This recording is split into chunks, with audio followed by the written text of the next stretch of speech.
Konnichiwa. My name's Chase. I'm a new Japanese language learner who often goes to Japan, and I just want to make a quick video about some of the some of the discoveries I made with immersion, which is one of the best techniques to passively or actively gain knowledge of the Japanese language. And a little bit about me. I often go to Japan. I'm going this winter to go skiing, so if you want to see me travel there and actually put my language to use, I'll probably mess up. It'll be cool, it'll be embarrassing. Please subscribe for that. But back to the topic at hand here. Immersion is so important. It's what everyone talks about. Every YouTube video, if you go search how to learn Japanese, you're going to get all these videos of these crazy guys who learn Japanese through immersion just by watching anime. Mostly the really viral ones are from people who watched a shit ton of anime. But I found that everyday people, when they talk about immersion, even active or passive immersion, are listening or watching content that they don't really connect with. Like they'll just find a podcast and be like, whatever, it's Japanese, so it's good enough. But I found that like really specialized active immersion and passive immersion like changes the game.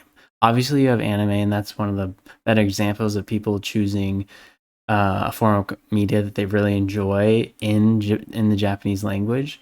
But I feel like outside of anime, maybe other movies, dramas, people kind of just take what they can get. They'll just listen to anything, and to me, that's really boring. And I think it goes against like what you're trying to do with Japan, which is like you want to learn, but you know there are common interests that you have and the Japanese people have. So like whatever your hobby is, there's going to be a ton of content on it.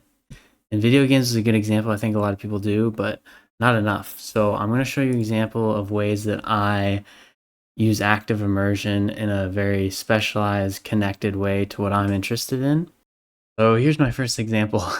I'm going skiing, right? And I want to know like what the weather forecast is for this year, snow wise in Japan. So I looked up words like snow and forecast and I pasted them in for the year. Like I know there's going to be a ton of weather info on Japan in Japanese. And I found this really cool video in Japanese and I learned something new. I mean, I assume that this means like high probability or, and I can just with my eyes kind of understand what's happening here. It seems like the lighter blue areas means heavy snow. And since I'll be going to Nagano, which is, I think, I'm not even going to expose myself on where exactly Nagano is. It's somewhere in the middle, north.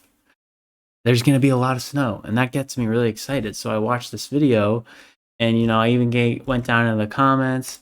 It's really enjoyable for me to hear Japanese people talk about ski resorts or skiing because I love to ski. It's just a really great example of something that I'm really interested in and like actively interested in as a hobby. So why not search it in, the language that I'm trying to learn? And another example would be tennis. And I think Japanese people love tennis, which is something I've learned. But it looks like there's like a doubles match here. And I mean, I watch tennis all the time in English, so why not just watch it in Japanese? There's no harm and there's no difference. I'm still watching great players play tennis. It's just now it's in a language that I want to learn. So there's a commentator, and these guys are having fun hitting the ball around.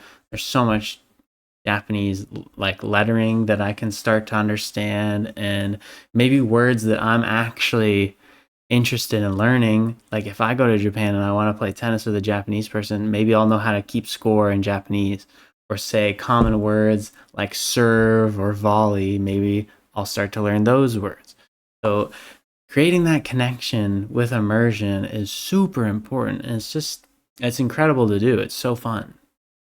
Another example here, ski resorts. So this is auto dubbed. I don't listen to it auto dubbed, of course, because that kind of defeats the purpose. But top 10 most popular ski resorts in Nagano, Japan's premier ski destination. And so you just get to see. Oh, sorry. Seeing all these things is really interesting to me. And I get an idea of what I'm going to see. And I can start to learn words like snow, storms, weather, all that stuff. It's great. I think weather is tenki. Yeah, I think so.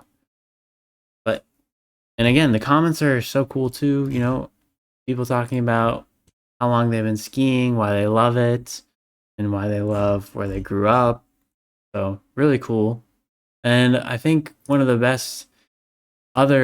last examples would be video games, which if you're into watching video games, maybe you watch Twitch while you study or anything like that, just find Japanese creators.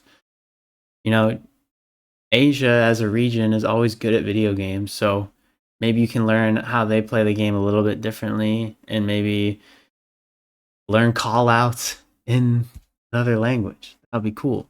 Maybe you go to Japan, maybe you bring your laptop, maybe you hop in to a Valorant match on the Japanese servers and you can actually have a conversation. So that would be really cool. So yeah, it's just a quick video of what I'm talking about here. It's not going to be super edited. It's just a conversation.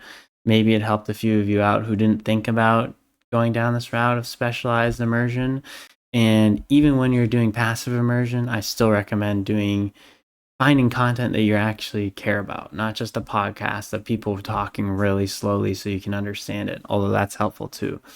Make it something you're interested in, and let me know in the comments what hobbies you like and if you found any cool videos about it. And, you know, people from all over the world do things differently, even though it's the same hobby. So I find it especially interesting to see like how people approach skiing, tennis, video games differently. So it's just another layer of intrigue, I guess. Yeah, I'm gonna be posting a ton of these kind of helpful videos or my journey since I'm kind of new as well on learning the Japanese language. And of course, I will be traveling there soon. So subscribe for travel language learning videos. I would really appreciate it. All right, see ya.